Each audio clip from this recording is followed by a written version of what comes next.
On est sur les berges du canal du Midi. C'est la suite de notre feuilleton ce soir. Rencontre avec ceux qui ont choisi de vivre sur l'eau.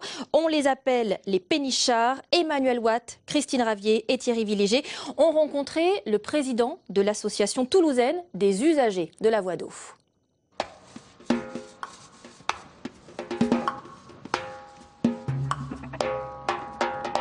Patrice Doué connaît bien les dessous de son bateau. Tous les 5 ans, la péniche passe par la case peinture fraîche, une opération indispensable à la bonne santé de l'embarcation construite en 1948.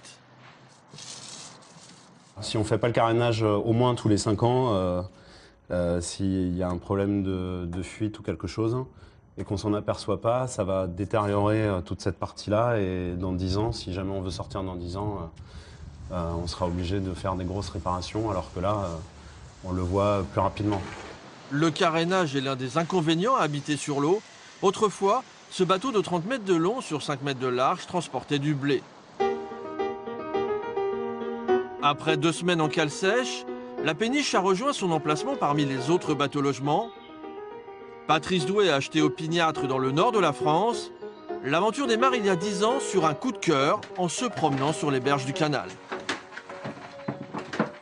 J'étais pas bricoleur, j'avais jamais navigué de ma vie.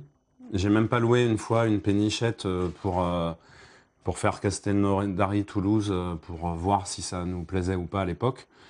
On a acheté le bateau comme ça.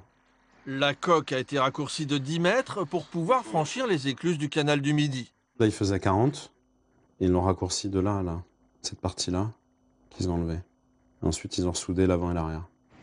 Si le bateau n'était pas opiniâtre, il aurait pu s'appeler Nina. Ça va?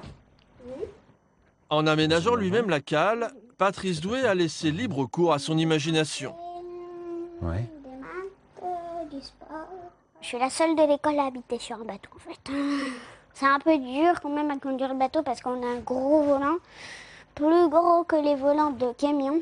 Des fois c'est tout droit et on croit qu'on tourne, mais alors on se tape contre la berge ou autre chose. Le père de Nina est maintenant en première ligne pour répondre aux questions des promeneurs intéressés par ce mode de vie. Il n'y en a pas beaucoup finalement qui passent à l'acte parce qu'il y a des contraintes aussi liées à des emplacements qui ne sont pas disponibles à Toulouse, trouver les bateaux qui conviennent, le crédit. Donc il y a pas mal de paramètres pour pouvoir passer à l'acte et se jeter à l'eau. Près de 200 personnes vivent actuellement sur la 50aine de bateaux logements amarrés à Toulouse et ses environs.